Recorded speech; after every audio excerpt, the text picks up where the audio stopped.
ఒక రాజు ఉండేవాడు. అతడు ఈ దేశానికి అధిపతి. ఆయనకు వేట అంటే చాలా ఇష్టం. ఆ రాజ్యంలో జంతువుల బాధ ఎక్కువగా ఉండేది. ప్రజలందరూ వచ్చి రాజుతో మొరపెట్టుకున్నారు. జంతువుల బారి నుండి తమను రక్షించమని. రాజు కొంత సేనను తీసుకొని బయలుదేరాడు. అరణ్యంలో తిరుగుతూ కనిపించిన క్రూర మృగాలను చంపేస్తున్నాడు.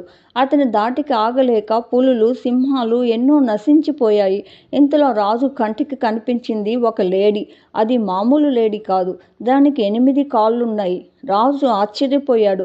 ఎలాగైనా సరే ఈ లేడిని పట్టుకోవాలని తలచి దాన్ని వెంటబడినాడు. కొంత దూరం దాని వెనకాల పరిగెత్తాడు. ఇక లాభం లేకపోయింది.